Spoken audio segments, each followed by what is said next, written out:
Guys, I arrived here sa GN Luxury Hostel. Dami naman tigawat yan, no? Sa gitna pa talaga.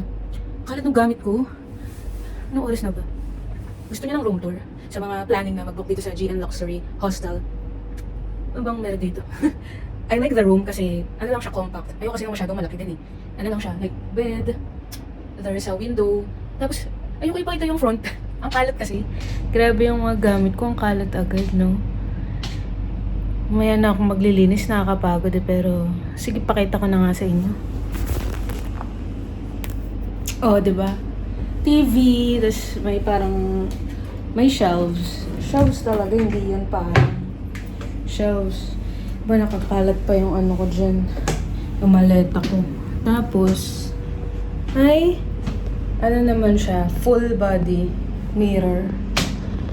And then, diba, bed.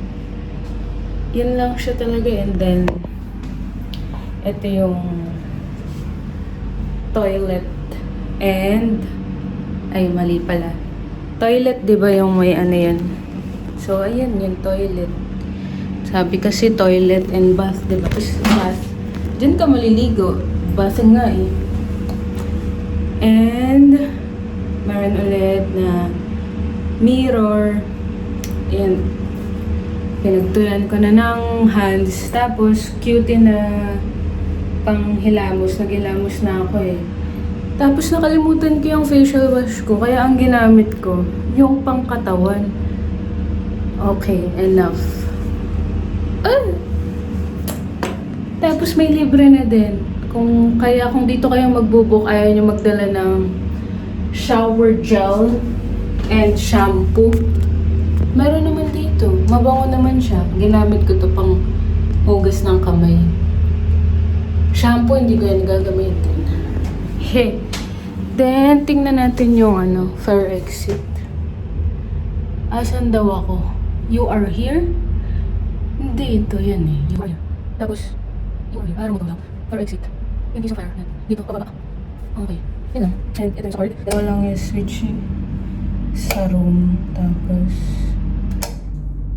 toilet and bath pala yun. Parang magandang white noise yung Huwag natin patayin lang. Tapos pala may saksakan din doon kaya hindi kayo mahihirapan mag-charge ng phone kapag kayo yung klase ng tao na lang. Higa-higa tapos nagpo-phone habang nagcha-charge. Siyempre hindi tayo yun Char. Tapos yung Window. Ano pong view ko dyan? yung view ko parang other hotels and may parking siya. Ganda. I like it kasi may window. Gusto ko lagi sa mga room is yung may window. Para nakikita mo kung umuulan, umaaraw. Grabe, ang hirap pala mag-house tour, mag-room tour. Nag-ready kasi ako. Well, naka-ready na pala ako, hindi mo ako nag-BS. Kasi nga, wala akong susuotin. Bibili ako sa... Naku, sarado na yun eh. Bala na. Marami magtitinda sa gilid-gilid. Malay mo, may magustuhan tayo. Di ba? Ano pa ba? Wala lang. Okay pala itong ganito mag-vlog kapag solo travel ka, no? Kasi parang may kinakausap ka, yung camera mo kinakausap mo. Mag-isa lang kasi ako. When I checked in nga, sabi ng ate, ilan po mag-stay? Sabi ko, ako lang po. Then yung for two kasi ito, diba? Lagi naman ganun, for two, for couple, for friends, basta for two. So dahil kaya daw yung tawag, diba kanina na dun sa toilet yung isa, tapos ayun yung isa gamitin kayo pang katawan. Di ba talaga ako nag-BBS pati yung shoes? As in, pumasok lang ako dito para mag-check-in. Then lalabas na ako kasi nga, hindi ako nagdala ng mga toiletries. Bibili ako. Meron naman pero, alam mo yun, yung parang extra lang. Magpapalit ako ng toothbrush, bibili akong sabon. Iniwan ko din yung moisturizer ko, iniwan ko din yung sunscreen ko. Kasi lagpas na 7 kilograms, wala nga akong dinala, tapos lagpas ng 7 kg. Kasi nakamalita kasi, no? Bigatin yung maleta eh. And then pang tulog, yun lang yung hindi ko bibilihin, pang tulog. Kasi manipis lang yun, yung dinala ko. Tapos may extra shirt lang because I'm planning to jog in the morning. Pero hindi mamayang morning yun, syempre. For agenda, malapit na pala. Mag-birthday nga pala ako, guys. Batiin niyo ako sa comment section kahit tapos na. Pag in-upload ko to. mamaya 12 AM, tapos sa Philippines. Behind kasi yung Thailand, no? Hina ako sa mati. Kung behind yung Thailand, advance yung Philippines. So, mauna sa Philippines 12 AM. Antok na. 2 hours lang tulog ko talaga. As in. Kasi may mga pre-prepare ako. Tapos, yung mga pre-prepare ko na wala naman tanong sa immigration. Like, wala naman akong pinakita sa immigration pala. Ano lang, tinanong lang, saan ka nag-work? Talos, digital. O, diba hindi ko tinago kung saan nag-work? Well, Talos Digital Philippines. Tapos, kailan ka babalik? May 22, Friday. Yeah, May 22, Friday. Then, that's it. Ang daming tao kanina sa immigration. As in, ang haba ng pila. That's around 2 PM. Kasi ang flight ko originally is 3:30. Tapos delayed 4 PM. Tapos, hindi pa nga saktong 4 umalis yung plane eh. Kaya kakarating ko lang talaga dito sa hostel ng anong oras ba sakto ako dun? Hindi ko na alam. Pero, kaya na lang din as in. Nagilamos lang naman ako. Tapos, grabe, naman, nagagalit na yung mga ibang tao. Din ako, nangangaling na rin ako, diba? Na ako dun, sayo-sayo na ako dyan. Sayo-sayo. Grabe, yung sarap pala umiga. Ngayon umiga, Diba? Bala na kayo kung papanoorin nyo ba to. Skip nyo na lang kung ayaw nyo na marinig yung ako na to eh. Grabe, ang daming mancha ng damit ko kasi. Ano ba yan? Natapon kasi yung yung Meiji na coffee. Diba, tinry ko agad yung Meiji na coffee kasi kailangan ko magpabarya. Tapos parang wala pang 100 yung binili ko sa 7-Eleven. 1K yung binayad ko kasi kaka-withdraw lang eh. Meron din naman akong clips dun sa airport. Upload ko din yun. Tapos tinry kong i-vlog yung pag-withdraw ko. Hindi natuloy eh kasi 13,000 baht yung ko wini-withdraw. Tapos over the balance daw. May laman naman yung card ko. Parang ewan kung I'm not sure, comment down below. Wow, nagamit mo din yan. Comment down below.